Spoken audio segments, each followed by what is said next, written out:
La vibration avant l'idéologique, enregistrement du mois de janvier 2023. Donc, avant de débuter à proprement dit cet enregistrement, je veux mentionner aux gens que dans les derniers jours, j'ai mis en ligne des capsules audio par rapport au philosophe jovialiste André Moreau et également là, des capsules audio de Marc Delassalle. Donc, ces deux individus que j'apprécie en particulier. C'est sûr que je ne suis pas nécessairement en accord avec tout ce qu'ils disent, mais j'apprécie leur façon là, d'appréhender la réalité. C'est des individus très différents. Et c'est sûr que je me nourris de plusieurs perspectives sur la réalité et aussi de la vibration qui peut être véhiculée là, par rapport à certaines personnes. Je voulais faire une petite mise au point pour dire que ma chaîne YouTube ne vise pas fondamentalement à véhiculer de l'instruction supramentale dans le sens que l'a formulé Bernard de Montréal qui a initié ici au Québec le phénomène de la diffusion de la conscience supramentale. Là. Donc, lui a fait un travail et puis, bon, bien que j'ai apprécié son matériel, j'en ai fait souvent référence dans le cadre de plusieurs capsules audio, que ce soit en solo ou avec des invités. Mon but, c'est pas nécessairement de véhiculer strictement du matériel supramental.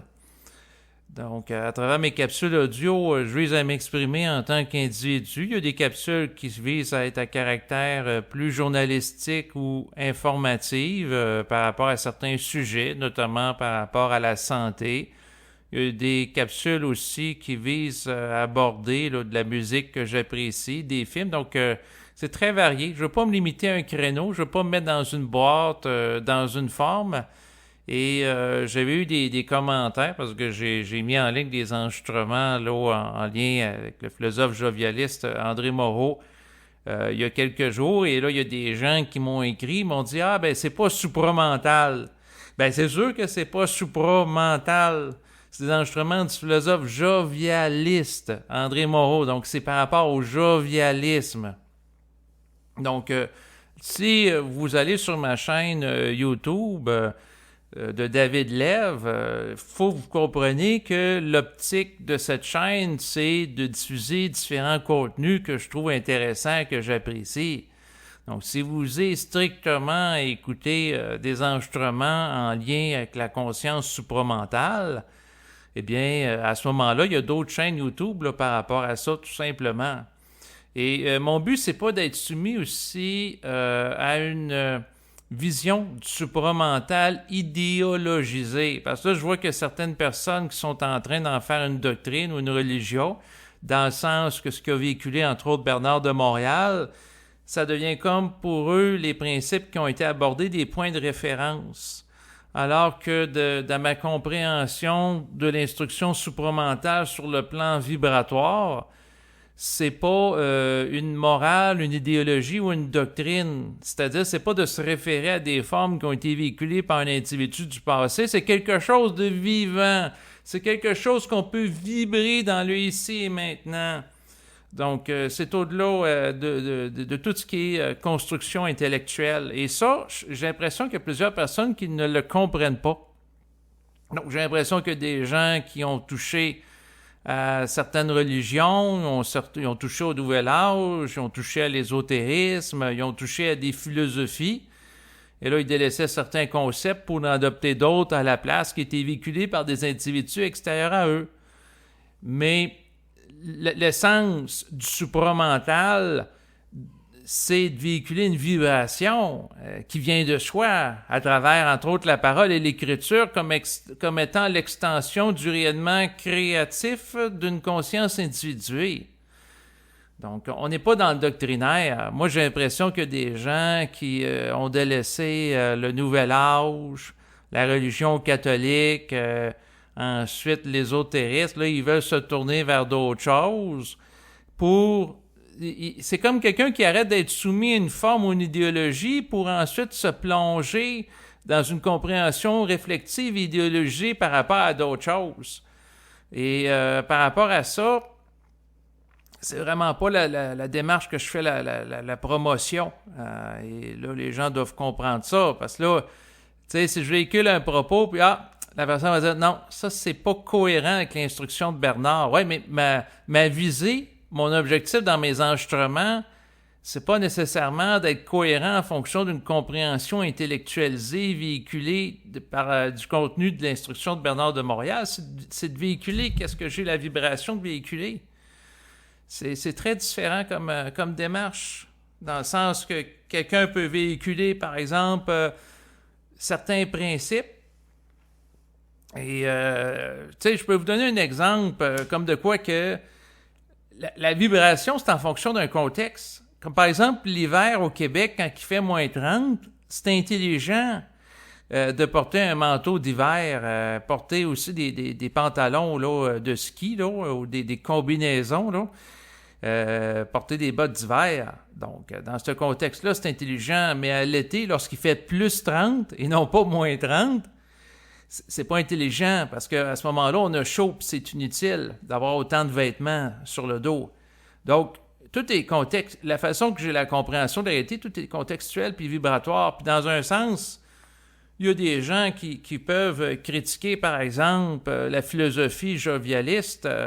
On va dire, c'est pas en lien avec le supramental, la visée, c'est le bonheur. Être heureux subjectivement. Or, pour moi, la visée d'être heureux subjectivement, si la personne a la vibration pour ça, même chose pour pratiquer l'amour libre ou le partnership amoureux polyérotique, parce qu'André Moreau, il y a plusieurs compagnes, s'il est en adéquation par rapport à lui-même, par rapport à son être, pour moi, c'est intelligent. Si la personne est réellement et sincèrement en équation avec elle-même dans un comportement, une conduite, c'est intelligent. Même chose pour le moine bouddhiste qui va pratiquer la chasteté. Donc, mais chacun a à se positionner puis à être honnête envers lui-même. Dans mon cas, c'est sûr que la philosophie jovialiste André Moreau qui a été critiquée par plusieurs personnes qui voyaient à travers ça une vision un peu naïve du bonheur ou une façon d'inviter les gens à l'amour libre et à une forme de déchéance morale. Ce que j'ai à dire, c'est que si André Moreau vit ça, sa philosophie, donc fait la promotion du bonheur, et que lui est cohérent avec ça, puis là, il a passé le cap de 80 ans, puis il continue à écrire des livres, et il a une joie de vivre, ben, moi je trouve ça intelligent par rapport à lui. C'est pas adapté à tout le monde. Le partnership amoureux polyérotique qui véhicule, c'est-à-dire que lui est en relation avec plusieurs compagnes qui peuvent, elles, également avoir plusieurs compagnons. Donc, c'est une façon de vivre le relationnel très différent du couple monogame qui lui appartient. Je regardais ça avec curiosité au fil des ans, mais moi, est-ce que je serais capable de vivre ça présentement ou avoir la vibration de vivre ça? La réponse, c'est non. Présentement, j'ai une compagne, je suis plutôt conservateur, dans le fond, dans mes comportements, et puis je suis très peu social, je ne suis pas entouré de plusieurs personnes, et c'est ce qui me convient, chaque personne a à vivre ses choses. Moi, je trouverais ça, avoir plusieurs compagnes, puis viser à les satisfaire toutes, je verrais ça comme un stress, comme une pression. Mais ça, c'est en fonction de moi. Quelqu'un d'autre pourrait être à l'aise avec ça. Et est-ce qu'il y a une bonne façon d'être ou mauvaise? Ben, c'est du cas par cas. C'est en fonction de ce que la personne est prête à assumer, qu'est-ce qu'elle est à l'aise. Donc, c'est sûr que moi, ma façon de vivre, j'ai ma compagne. Là, présentement, je suis père de famille. J'ai une fille à m'occuper. Et pour moi, de vivre à ce niveau-là, c'est congruent. Donc, tandis que c'est sûr, si j'aurais plusieurs compagnes, mais moi, ça me créerait du stress, essayer de satisfaire toutes ces femmes-là, surtout s'il y en a plusieurs. Tu sais, ça me créerait une tension, mais puis aussi, ça pourrait créer des tensions entre elles, et ainsi de suite, parce que plus que d'individus impliqués, plus qu'à ce moment-là, il peut y avoir des conflits potentiels qui éclatent entre les individus aussi à gérer.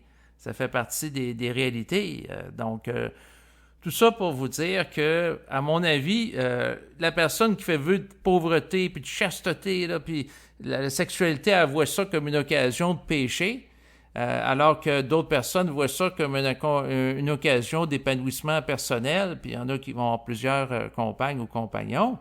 C'est en fonction de chacun. Et qu'est-ce que la personne est prête à assumer et dans sa relation intime avec son être pour voir si, dans le fond, lorsqu'elle s'observe, lorsqu'elle fait de l'introspection par rapport à elle-même, si elle est cohérente, si elle est bien dans sa peau.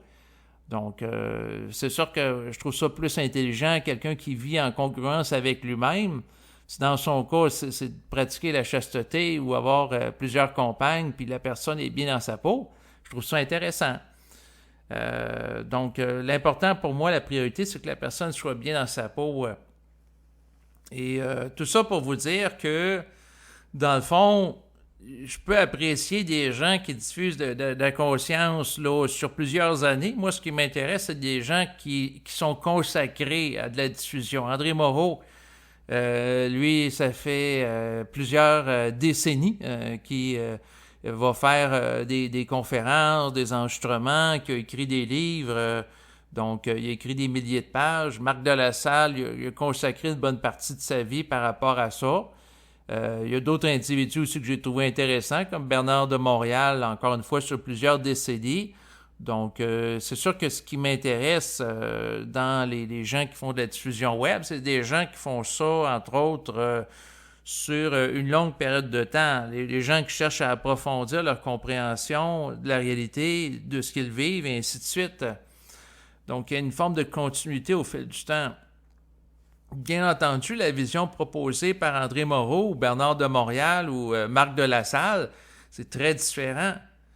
Donc, mais à mon avis, ça peut être intéressant de prendre en considération plusieurs perspectives parce qu'un peu comme dans le domaine de l'informatique, il y a des gens qui vont fonctionner avec des PC, Personal Computer, versus Mac de la compagnie Apple, qui sont deux interfaces très différentes pour appréhender la réalité. Donc, il y a des gens qui vont faire affaire avec PC, on a une certaine interface visuelle, certains logiciels, tandis que Mac, c'est autre chose. Donc, c'est différentes programmations. Et c'est sûr que quelqu'un qui est capable de passer de PC à Mac ou vice-versa et de jongler avec les programmations, bien, ça ouvre sur plusieurs perspectives, un peu comme quelqu'un qui maîtrise plusieurs langues. Quelqu'un qui parle français puis anglais, bien, ça lui permet d'être en contact avec plus d'informations qui se limitent juste à la langue française. Donc ça, c'est au niveau des cadres conceptuels. Juste à ce niveau-là, ça peut être intéressant de jongler par rapport à différentes perspectives. Mais au-delà de ça, c'est de composer intelligemment avec une vibration. La vibration que je vais appeler qui vient de l'esprit ou de notre être, qui est en relation avec la totalité de ce qui existe. Donc, c'est sûr que par rapport à ça, moi, ce que j'ai à vous dire, si les gens me posent la question, es-tu plus proche d'André Moreau? Es-tu plus proche de Bernard de Montréal? Es-tu proche de ci, de ça? La réponse, c'est que mon objectif, c'est d'être proche de moi-même, bien que je peux apprécier certains individus qui visent à véhiculer une forme de conscience. Et je ne vise pas à être soumis à aucune forme de doctrine, idéologie, philosophie, spiritualité. Donc, pourquoi? Ben, parce que quand on est soumis à des formes, ben, à ce moment-là, on n'est pas libre, on n'est pas en émission vibratoire. Et c'est sûr que présentement, à l'époque présente, ce que je vois, c'est qu'il y a l'émergence du mouvement woke, qui veut dire en anglais éveil. Or, on peut s'illusionner en adhérant à une idéologie, en croyant qu'on s'éveille. Et ça fait partie de la fascination de l'émergence d'une nouvelle doctrine. Donc, les gens dans le passé, en Europe, lorsqu'il y avait eu l'émergence du mouvement du communisme, il y avait beaucoup d'Européens qui s'imaginaient que le communisme allait représenter leur planche de salut. Et on a vu très bien qu'est-ce qui s'est passé lorsque le communisme a, en tant que régime politique, pris de l'ampleur en Russie. Bon, ben, ça a débouché sur une utilisation de cette idéologie pour mettre en place une des grandes dictatures du siècle dernier avec Staline, avec les goulags, les camps de concentration, le contrôle des individus. Donc, et on a vu le dérive. Même chose pour le communisme chinois à l'époque actuelle avec les moyens modernes de contrôle de la population. Donc, autrement dit, ce que je suis en train de vous dire, c'est qu'on peut avoir des bonnes intentions, comme on l'a vu avec le mouvement communiste, où ce que chacun aurait accès à l'égalité, que ce soit l'accès à l'éducation, accès aux ressources, que tout soit public au lieu que ça soit privatisé. Naturellement, ça a mal tourné. Et probablement que les lacunes du mouvement woke, on va les voir de plus en plus au fil des décennies, au fil des siècles. Mais j'ai l'impression qu'une partie de la population mondiale, entre autres des Européens et des Nord-Américains, sont présentement en phase de lune de miel avec le mouvement woke, un peu comme sur le plan du couple. Donc, lorsque la personne est amoureuse d'une autre et qu'elle découvre un nouveau partenaire, eh bien, lorsqu'elle vit ce qu'on va appeler la passion amoureuse, donc ce que l'amour, on va dire, rend aveugle, la personne voit juste les qualités de l'autre. Elle ne voit pas ses défauts à prime abord, elle est fascinée par l'autre.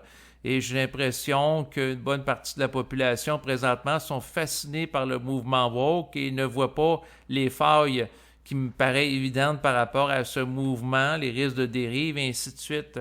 Par rapport au mouvement woke qui est en émergence à l'heure actuelle, ce que j'ai à dire, c'est que naturellement, je ne suis pas un tenant du mouvement woke.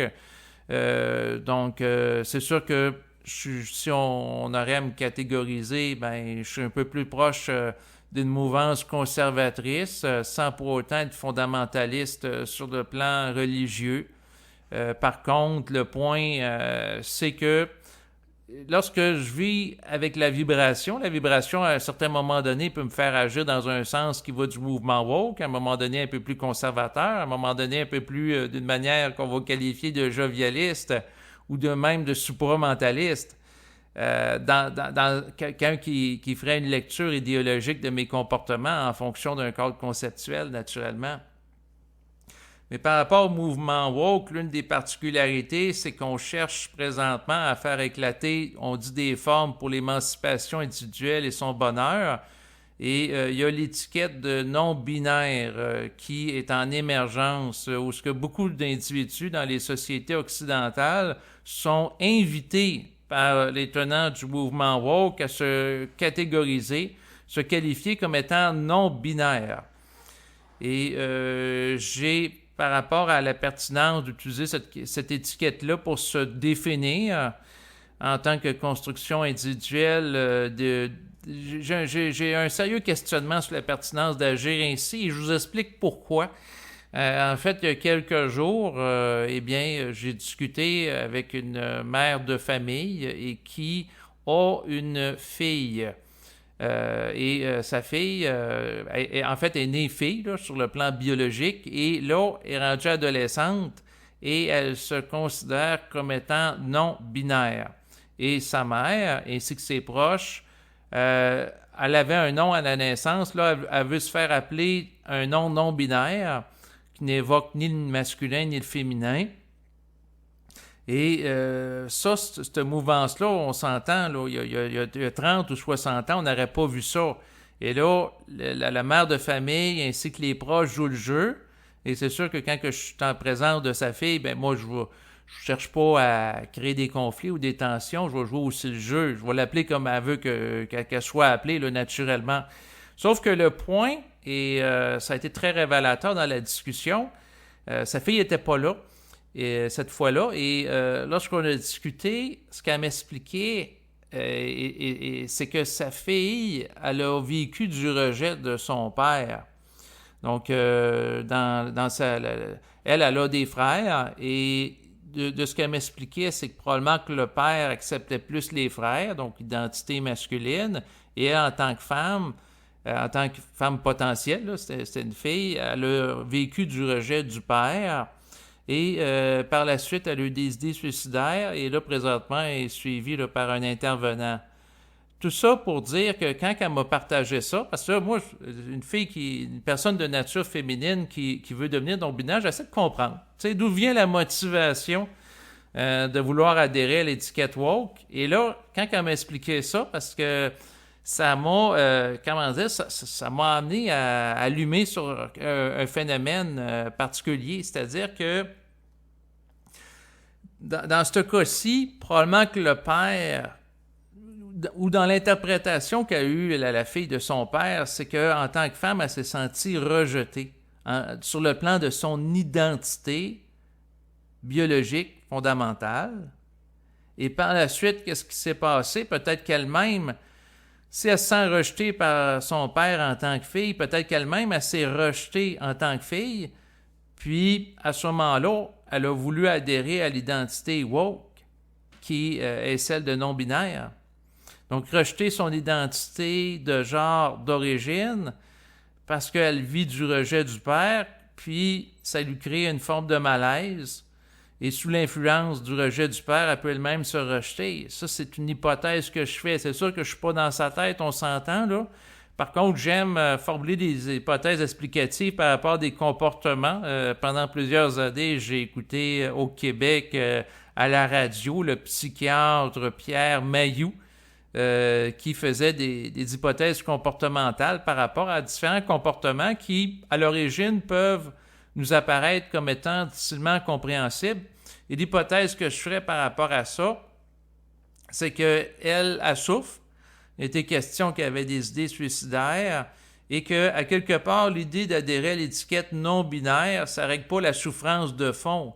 C'est-à-dire que si elle avait un malaise parce qu'elle se sent rejetée par son père, ou elle vit une forme de relation familiale toxique avec lui, où il y a un conflit ou une tension, que la personne se considère comme étant femme, non-binaire ou homme, s'il y a une souffrance de fond ou ce que la personne, sur le plan identitaire, ne se sent pas acceptée, qu'elle se considère comme étant non-binaire ou différentes catégories imaginables, ça ne va pas nécessairement régler le problème de fond. Et pour moi, l'une des dérives potentielles en lien avec le mouvement woke que je vois, c'est l'utilisation de l'étiquette non-binaire pour, dans le fond, à quelque part, compenser une forme de souffrance haute vécue en relation avec un traumatisme vécu dans le passé par la personne.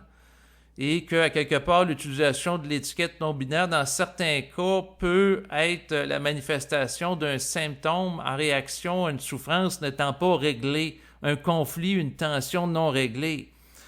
Donc, autrement dit, comment dire, que la personne se considère comme étant non-binaire, si elle a un problème avec son père, ça ne réglera pas le problème de fond, ça n'enlèvera pas la souffrance, ça ne la rendra pas heureuse.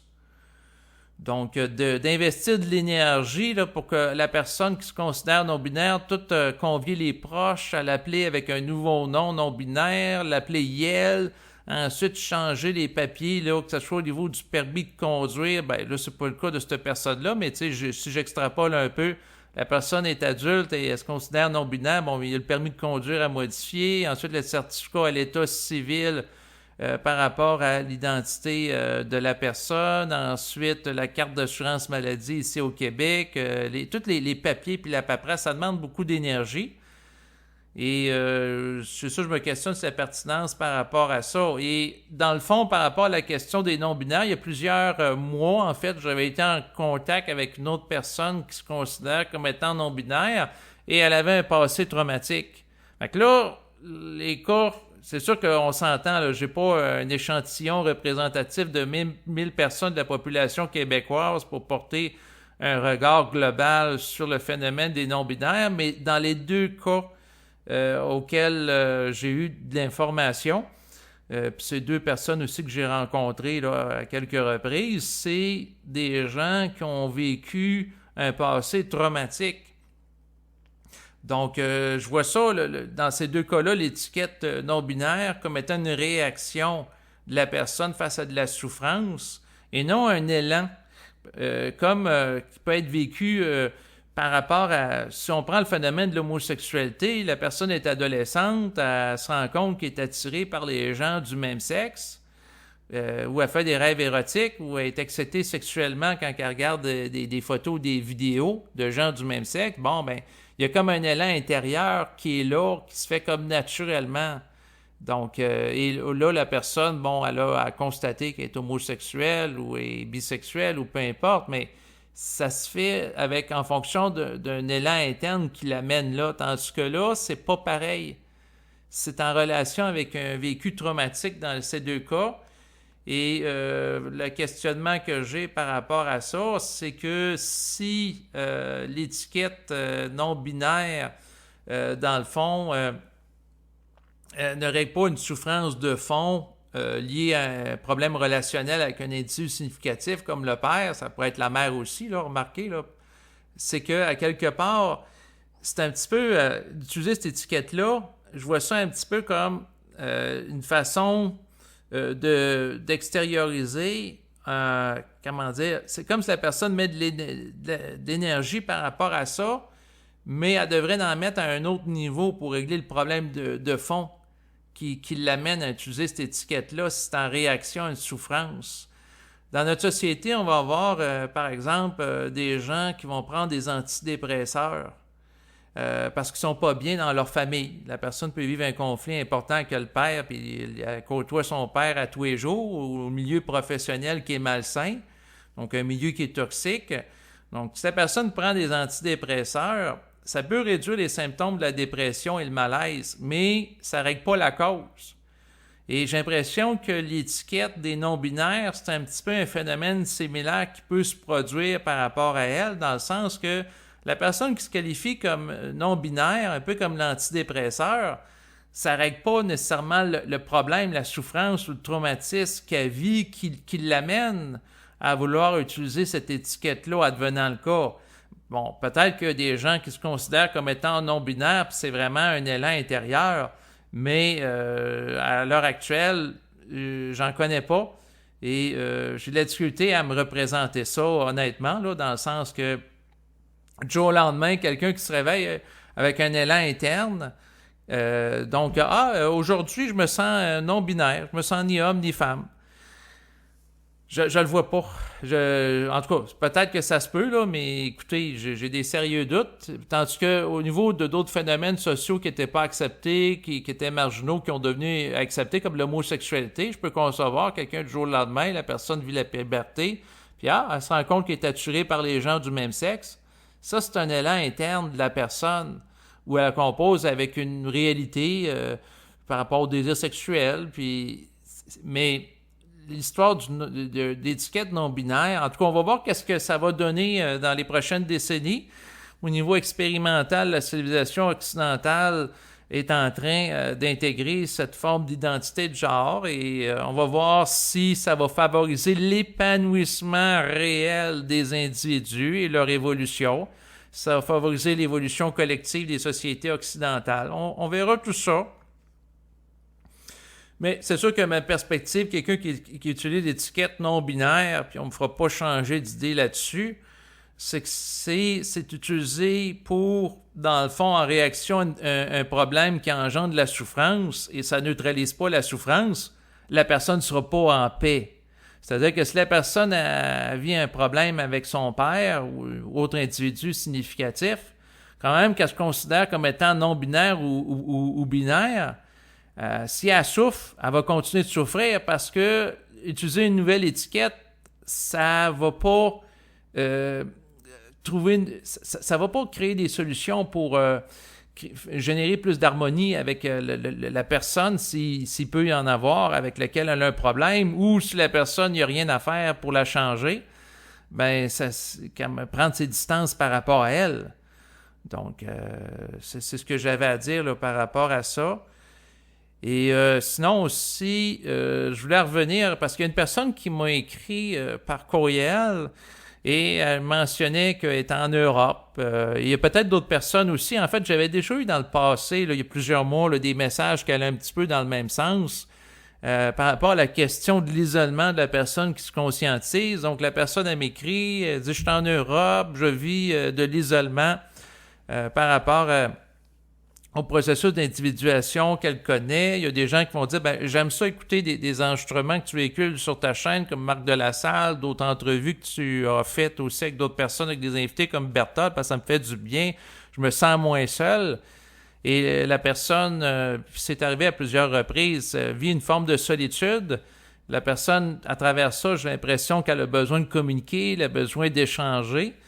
Et c'est sûr que par rapport à des gens comme ça, bon, mais j'ai déjà dit dans le passé, allez sur Facebook. Il y a plusieurs groupes en lien avec la conscience supramentale. Si vous discutez avec des gens qui ça l'intéresse, vous pouvez aller sur Facebook et écrire sur le moteur de recherche supramental, puis vous allez peut-être avoir la possibilité de discuter avec des gens intéressants que vous allez découvrir. Mais au-delà de ça, c'est que si la personne vit réellement de la souffrance parce qu'elle a l'impression qu'elle est seule à vivre cette conscience-là, que la personne, quoi qu'en Europe, il y a de plus en plus de gens là, qui s'y intéressent, mais ça pourrait être une personne en Amérique du Sud ou aux États-Unis ou en Russie, pourquoi pas. Eh bien, ce que j'ai à dire, c'est que si vous avez une impulsion intérieure de vous exprimer avec des gens, bien, c'est d'agir en congruence, en conséquence. Je ne l'ai pas fait avec la personne, mais j'aurais pu dire, bien, si vous voulez de l'isolement, prenez la parole avec un micro, puis utilisez le web pour entrer en contact avec des gens. Vous pouvez faire des enregistrements. Et dans le passé, j'ai déjà proposé à des personnes de faire des enregistrements pour entrer en contact avec d'autres personnes et naturellement, ils n'ont pas donné suite là, à ma proposition en général. Mais le point, c'est que quelqu'un qui souffre vraiment d'une forme de solitude puis a besoin de socialiser en relation avec un vécu d'une forme d'une conscience, ben, que la personne agisse en conséquence. Il faut être audacieux. Je parle en connaissance de cause. Écoutez, il a fallu que, à quelque part, j'aille au-delà d'une forme de timidité pour me permettre de faire des enregistrements sur le web. Là, aujourd'hui, j'en ai fait plusieurs centaines, donc j'ai un peu plus d'aisance que je pouvais en avoir il y a quelques années lorsque je parle.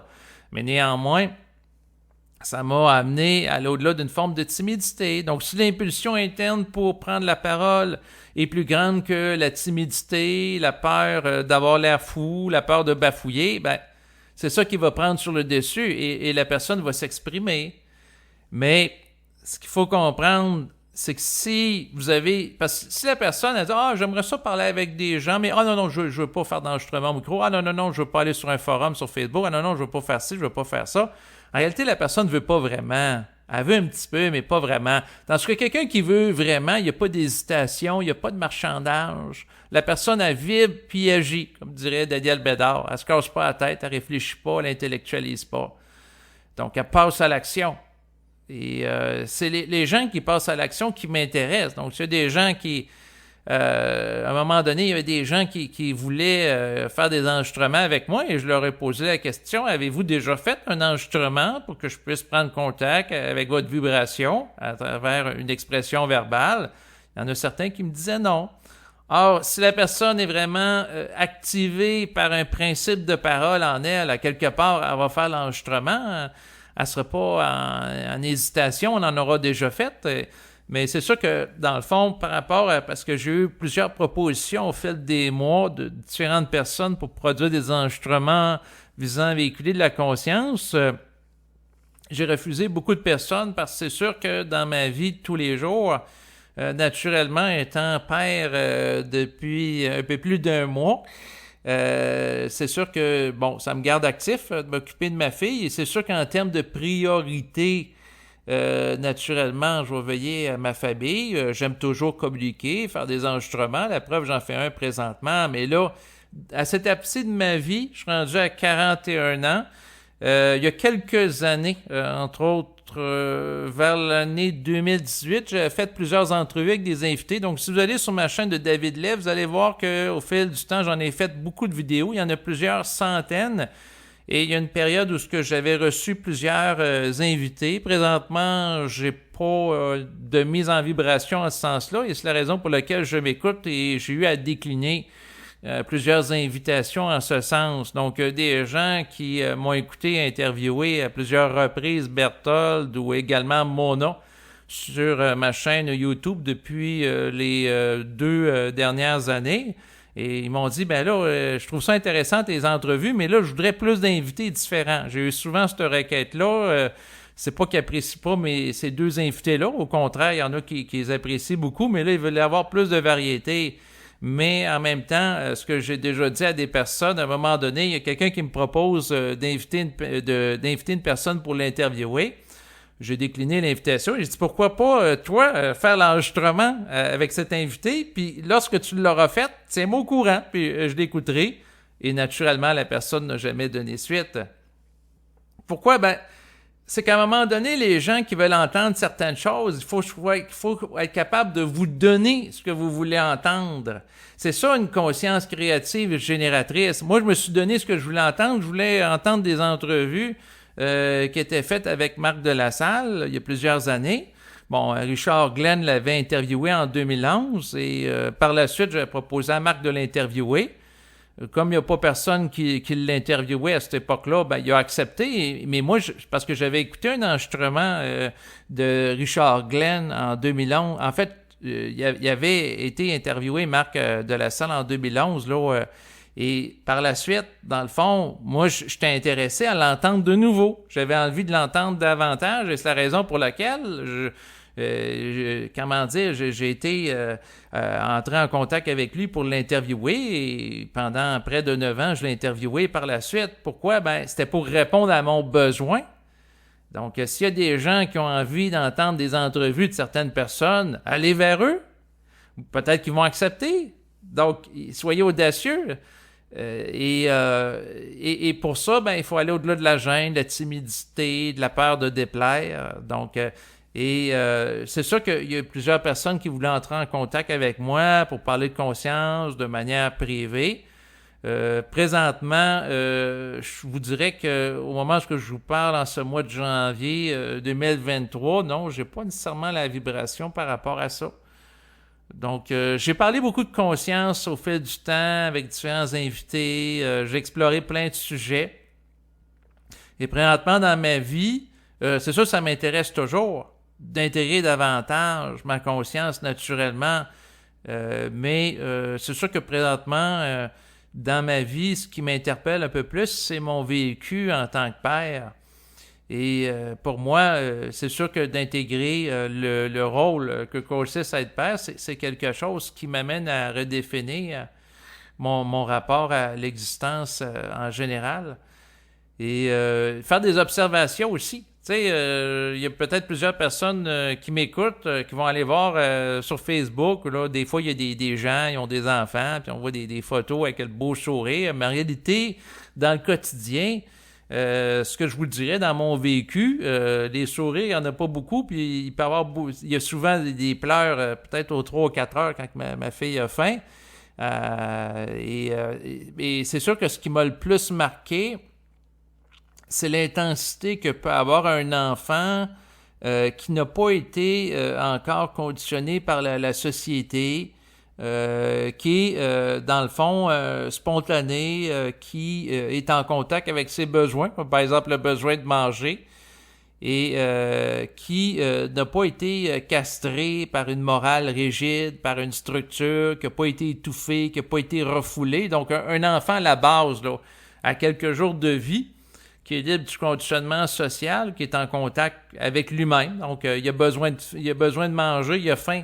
Ben, il se met à pleurer avec intensité. C'est particulier. Et là, moi, ma petite fille est toute petite, puis est capable de faire des pleurs avec une très grande intensité, une grande projection de voix. C'est sûr que c'est quand même assez impressionnant. Et par rapport à ça, quand j'observe ça, c'est la personne qui vit au-delà de l'intellect, à quelque part, elle vit d'une manière plus intuitive qu'un paquet de personnes qui s'occupent d'étudier intellectuellement la conscience, puis de mettre toutes les informations recueillies dans des catégories, dans tes cases, puis dire « Ah, non, ça, c'est pas conscient, ça, c'est conscient. » Mais en réalité, la conscience ne s'évalue pas d'une manière réflexive, mais d'une manière vibratoire. Et c'est sûr que ça, c'est un des constats fondamentaux. Et pour conclure cet enregistrement, ce que j'avais le goût de dire, eh bien, c'est sûr que bon, il y a plusieurs personnes qui m'ont écrit au fil des mois. J'en ai une fois de temps en temps un au compte-gouttes qui Dans le fond, il y en a plusieurs qui m'ont proposé de faire des entrevues ou d'entrer en contact avec moi. Dans plusieurs reprises, j'ai décliné les invitations, mais ça ne veut pas dire nécessairement que je vais tout le temps les décliner dans le futur. Donc, c'est en fonction de la vibration du moment. Mais il y a certaines personnes que, finalement, il y en a un qui voulait que j'interviewe. Le gars, il était baveux, là. Tu sais, il me voyait un petit peu, j'ai l'impression, comme une espèce de service public, là. Tu sais, comme quelqu'un qui est financé par le gouvernement, que t'as comme pas le choix de transiger, là. Il dit, interview-moi, là, je suis prêt, là, pour parler de conscience. Puis, tu sais, je sentais que c'est comme... comment dire, la personne ne disait pas, est-ce que ça te tente? Il n'y avait pas de politesse s'imposait. J'ai refusé naturellement. Et par la suite, j'ai vu qu'il a fait un enregistrement. Et l'enregistrement, c'était vraiment pas vibrant. C'était de la merde, si vous voulez que je vous dise. Mais il y a des gens qui n'ont pas de politesse. Sur Internet, c'est ce qui est sans doute intéressant, dans un sens, c'est d'être confronté à la mosaïque humaine et à toutes les surprises qui peuvent être en relation avec ça, dans le sens que des gens qui sont extrêmement polis, extrêmement respectueux, grand savoir-vivre, puis t'en as d'autres qui n'ont pas de savoir-vivre, qui cherchent à s'imposer, qui cherchent à l'utiliser pour des faire-valoir. Et il y a tout. T'as des gens très intelligents sur le plan intellectuel, un peu comme sur le plan éducatif, t'as des gens qui ont des doctorats, puis il y en a d'autres qui ont des maternelles.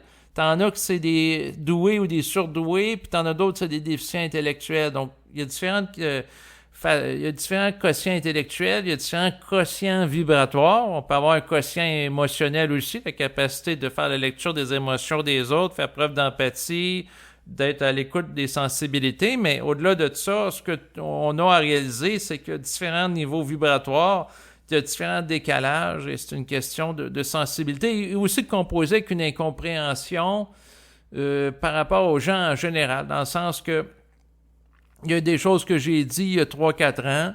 Là, il y a des nouvelles personnes qui découvrent les vidéos, fait qu'ils sont pas nécessairement au courant de ça, fait qu'ils me reposent des questions de choses que j'ai déjà parlé ou ils comprennent pas, par exemple, pourquoi que j'ai mis des enregistrements d'André Moreau alors que là, je mets des enregistrements de Marc Delassalle.